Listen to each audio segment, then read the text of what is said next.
retrouve pour la rubrique C'est mon histoire. Aujourd'hui, je reçois l'apôtre Marcel Quamenan. Bonjour apôtre Marcel. Ah, bonjour Evelyne, parce que je me réjouis d'être encore Encore. dans cette belle studio et EMCI qui fait pas seulement que de la télé, qui fait beaucoup de choses et Ouais. que j'apprécie énormément parce que je trouve que c'est ce qu'il faut pour cette génération, pour cette époque, pour notre époque de médias.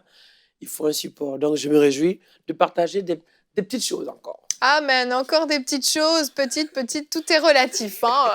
Pour ceux qui ont suivi les 2 dernières semaines, les 2 derniers vendredis, on sait que c'était pas si petit que ça. Et aujourd'hui, on finit en beauté. Nous, on va parler de ces moments où le Saint-Esprit te saisit pour la guérison divine, la guérison des corps, la guérison de l'âme. On va voir comment le Seigneur s'est servi de toi à plusieurs reprises. Encore une fois, on a sélectionné quelques témoignages. On commence avec le premier qui se déroule en Martinique dans un de tes rassemblements. Voilà. Alors, c'est une histoire un peu particulière parce que je sortais de l'avion je devais être conduit à une réunion dans un gymnase. Et quand j'arrive, j'ai pris le micro tout de suite, donc de l'avion de Paris, en fait, un peu fatigué, mais concentré dans l'avion, je priais pour ce qui allait se passer. Et il arrive aussi que, comme la Bible dit, divinement averti, il arrive dans le surnaturel que tu ressens qu'il y a quelque chose qui va se passer. Tu es averti, tu es conscient, tu es saisi par le Saint-Esprit, interpellé par le Saint-Esprit, averti par le Saint-Esprit que là où tu vas, quelque chose d'exceptionnel va se produire. Et en fait, c'est ça que je sentais. Tu étais dans cet état-là. Exactement. Quand j'arrive, je vois d'abord dehors une sorte d'ambulance. Waouh! Donc, je me suis dit, soit c'est le propriétaire ou le conducteur qui est venu à la réunion. Bon, je n'ai pas aussi calculé, je n'ai pas réfléchi plus. J'arrive, je prends le micro directement, peut-être quelques minutes après. Je commence à prêcher et tout à coup, le Saint-Esprit m'est saisi. Et je vais vers une personne et quand j'arrive, je constate que la personne qui est assise est infirme. Alors, je décide de, poussé par le Saint-Esprit, de prier pour cette personne. Quand je pose la main sur la dame pour prier pour elle, et je dis, lève-toi, marche au nom de Jésus. Il y a des gens qui étaient autour, qui voulaient la toucher. Je dis, laissez-la, touchez pas cette dame. Et le Saint-Esprit l'a touchée. Et en fait, ce qui s'est passé, il y a eu ce qu'on appelle les effets, vous voyez, les conséquences. Hein, collatéraux. Les effets collatéraux, c'est qu'il y avait monsieur le maire qui était là, de la ville. Oui, parce que c'est mis à marcher. Elle s'est mise à marcher, oui, c'est vrai. Il faut aboutir le miracle. Oui, c'est vrai. La dame a commencé à marcher et moi, bon, j'étais aussi spectateur. J'ai dit, gloire à toi, Seigneur. Je commençais à bénir le Seigneur. Et là, il y avait monsieur le maire. Et en fait, qui connaissait cette dame. Et qui est soit sa voisine, en tout cas qui était de sa cité. Il s'est dit, bon, les autres, je ne sais pas trop. Je ne sais pas si les gens font semblant, si c'est des arrangements entre eux. Parce que souvent, quand le Saint-Esprit se manifeste, c'est tellement fort qu'on se pose plein de questions. C'est vrai. Ouais, les gens se disent, est-ce que c'est des mise en scène, voilà. Donc, monsieur le maire s'est dit, moi, je ne connais pas les autres, mais cette dame, je la connais. Elle a eu un accident, elle est infirme. Et d'ailleurs, elle était à l'hôpital, qu'est-ce qu'elle fait là, machin, tout ça. Et elle commence à marcher. Donc, il s'est dit, waouh. Donc, il y a quelque chose qui se passe ici, dans ce gymnase. Il y a quelque chose qui se passe dans ma commune. Et en fait, autour de ça, ça crée un bouleversement. Et d'ailleurs, un témoignage, le monsieur le maire, aujourd'hui, je l'ai consacré comme pasteur, donc c'est une histoire. Wow. Et cette femme fait partie intégrale de l'histoire de la commune. Et cette femme est aujourd'hui dans un centre commercial. Cette femme aujourd'hui vend, qu'on peut aller constater, remarquer, rencontrer. Et c'est phénoménal. Et elle témoigne ce que Dieu a fait dans sa vie. Donc, je peux dire que la guérison, c'est une opération surnaturelle divine de la puissance de Dieu manifestée dans la vie de celui qui est malade, fatigué, souffrant. Et l'opération de Dieu remet en place les tissus, l'os, ou la partie, ou la situation, ou la maladie, en fait. Et c'est la même chose, je crois, à Paris, en région parisienne, dans une ville qu'on appelle Aubervilliers. J'arrive à une évangélisation dans une église. Je crois que c'était un week-end, vendredi, samedi, dimanche. Donc, je fais le vendredi, samedi. Et le dimanche, au dernier jour, je vois une dame assise sur un fauteuil. La dame s'appelle Bénédicte. Hein, donc, j'arrive vers la dame, je lui dis au nom de Jésus, lève-toi et marche. Quand je pose la main, en fait, ma main a touché les os. Et je sens comme si c'était disloqué, ces os, en fait. Je touche ses pieds, c'était vraiment, tout était osseux. Assise, la dame, elle regardait, elle a eu du mal à marcher. Je dis, lève-toi et marche. Elle ne peut pas trop se déplacer. J'ai tenu sa main. Sauf que la guérison de Dieu s'est opérée. Quand elle rentre chez elle, donc moi je fais cette rencontre dans ce programme avec cette femme dans la prière un dimanche soir. Donc le lundi, dimanche soir, après la réunion, je suis parti. Lundi, je suis parti. Et en fait, ce qui s'est passé, c'est que le dimanche après, la dame est revenue à l'église. Quand elle arrive lundi, la nuit, elle doit chaque fois se coucher, se lever, assistée par une infirmière qui vient l'aider. Donc le lendemain matin, quand elle se réveille, ses mains bougent. Mardi, ça bouge. Mercredi, elle marche. Jeudi, elle marche. Et le dimanche, elle est revenue à l'église. Les gens étaient fous. Une semaine après, 15 jours après. Et depuis lors à aujourd'hui, en fait, c'est une dame. Du coup, elle ne pouvait même plus avoir d'enfants parce que bon, elle était infirme. Elle a maintenant 2 enfants. Elle travaille. C'est une histoire. Je crois qu'une fois, je l'emmènerai à un témoignage. Parce qu'elle, c'est du concret, c'est du palpable. Vraiment. Et comme beaucoup d'entre les miracles et les témoignages des personnes qui aujourd'hui témoignent la puissance de Dieu, je constate que souvent il y a des choses qui sont faites. Il y a des situations que les gens vivent et qui continuent de vivre ces mêmes situations de guérison. Je prends l'exemple même de l'église de la Martinique. Je suis allé faire ce qu'on appelle un temps de retraite spirituelle. Et je loue un lieu pendant une semaine, voilà, dans un quartier un peu spécial. Et ça se trouve que la dame, c'est pas, elle a trouvé que j'étais trop enfermé. Elle s'est dit, vous allez partir peut-être la fin de votre séjour, mais je soupçonne que peut-être que vous n'allez pas me payer, donc je voudrais que vous me payiez maintenant. Donc elle vient, elle charge, et je sors. Je dis, mais qu'est-ce que vous avez? Il me dit, ouais, je ne veux pas attendre, payez-moi tout de suite. Donc, vous racontez une histoire du surnaturel.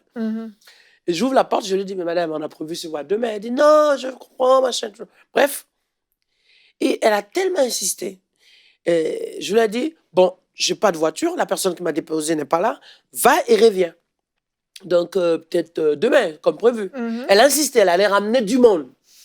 Elle m'a dit, je veux cette fois, parce que ouais, vous êtes à l'intérieur, vous allez peut-être fuir. Et tout à coup, j'ouvre la porte. J'étais un peu excédé, quoi. Ça me rappelle un peu Acte chapitre 16. J'ai peu excédé. Je dis, madame, qu'est-ce que vous voulez, même si c'est votre maison? Quand j'ai crié, madame, qu'est-ce que vous voulez, même si c'est votre maison? L'onction de Dieu les a projetés par terre. Et en fait, l'histoire de l'église de la Martinique a commencé comme ça. Et en fait, la puissance de Dieu se manifeste. Les gens la dame et son cousin et son mari, sa fille, tous ces gens qui étaient là ont été projetés par la puissance de Dieu. Et à partir de là, beaucoup de choses se sont produites parce que les gens emmenaient les malades. Ils venaient. Les gens attendaient le tour pour peut-être passer au moment de prière, attendaient l'heure de la prière, venaient depuis midi pour une prière à 18h. Et le lieu était tellement saisi par la puissance de Dieu que les gens étaient guéris même avant la réunion. Un exemple concret, on avait fait des affiches. Ouais, écoutez, c'est phénoménal. Des affiches d'un programme, je donne le thème Jésus libère. On va afficher dans les rues. Et je demande à mon équipe d'intercession de prier pour le programme. Et 1 mois ou 3 semaines avant le programme, certaines personnes qui arrivaient lisaient le programme dans les rues. Jésus libère et tombaient par terre. Juste de lire l'affiche. Ils tombaient par terre par la puissance du Saint-Esprit. Alléluia. Ils étaient délivrés déjà avant le jour du programme. Bon, ça annonce la couleur. Vraiment. Ça annonce ce qui va se passer. Ça annonce ce qui se prépare. Et en fait, la guérison divine, aujourd'hui, on sent ce qu'on appelle que l'Église de Dieu, le peuple, les nations ont besoin des faits concrets sur le lit d'hôpital. Et même, parlant de ce même maire, un jour, il fait un malaise, on l'amène en urgence à l'hôpital et il demande à ce que je passe prier pour lui. C'est formidable. J'arrive à l'hôpital, tous les malades. Il a tellement témoigné de ce qu'il a vu, de ce qui s'est passé. Tout le monde t'attend. Tout le monde m'attendait. Je suis passée avec 2 de mes pasteurs, mes assistants pasteurs. Quand j'arrive, tous ces malades étaient là, dans sa chambre d'hôtel. Le Saint-Esprit s'est manifesté et ces gens ont été touchés. Vous voyez, le témoignage continue. Et ça, on parle de quoi? Ça s'est passé, ça se passe. Et il y a encore Il y a la Côte 3-4 d'Ivoire mois. aussi. Hein. Et bon, maintenant, en Côte d'Ivoire, de façon plus concrète, j'arrive dans une église et au moment de la prédication, vous savez, ce qui est phénoménal, c'est que tu viens avec ton programme, tu viens avec ton message, tu viens avec ton sujet. Tu es passionné pour ce que tu vas apporter aux gens. Et il y a ce que Dieu, lui, il a prévu à côté. Amen. Et là, c'est 2 sujets que je partage qui sont un peu particuliers. Le premier, c'est que j'arrive et tout à coup, dans mon message, je sens qu'il faut que je pose la main sur le sol. Mais au moment de poser, je sentis la puissance de Dieu saisir ma main. Je tape au sol. Soyez guéris au nom de Jésus de Nazareth. Tous les malades qui étaient là se sont levés. Tout le monde a été guéri avec un coup par terre. Bon, mais parce que tu es saisi par le Saint-Esprit. C'est ça, c'est le côté bizarrerie de l'œuvre de Dieu. On ne peut pas expliquer des choses qui ne s'expliquent pas. Jésus dit, lave tes yeux dans la piscine. Et vous voyez, avec de la boue dans le sol, dans les yeux. On se rend compte de plus en plus que Dieu est en train de préparer quelque chose de fort. Et en même temps, il y a des phénomènes encore que certaines personnes sous la douche, ouais, le gars il rentre malade, il prie au moment où l'eau de douche coule sur sa vie, boum, saisi par le Saint-Esprit, la plaie s'en va, la douleur. Et je me rappelle même au Bénin une fois, il y a un jeune homme, un monsieur qui venait avec son fils, qui grandissait pas. Voilà, c'était au cinéma Vogue. Donc, s'il y a des Béninois qui nous regardent quelque part, ils peuvent se rappeler. Et on a prié pour cet enfant qui ne grandissait pas, une grosse tête, gros ventre. Et le lendemain de la réunion, quand il revient, l'enfant a grandi à plus quelques centimètres. Alors, ne me dites pas, oui, comment ça s'est fait? Scientifiquement, c'est pas possible. Humainement, c'est pas possible. C'est divin. Là aussi, moi aussi, je suis d'accord que ça ne se fait pas. Mais c'est ça la puissance divine. Amen. C'est ça l'intervention glorieuse de Dieu. Comme celui qui est, par exemple, assis devant son écran. Oui. Actuellement. C'est ça, il faut que tu pries pour les gens. Et la puissance de Dieu, exactement. Amen. Je prie, la puissance de Dieu te saisit. Et là où tu es, si tu es malade, si tu es assis dans tes toilettes avec ta tablette, tu es assis dans ton salon avec ta famille, si tu es assis, tu as un cancer, tu as une tumeur, tu es dans la dépression, la puissance de Dieu, tu poses la main seulement sur ta tête.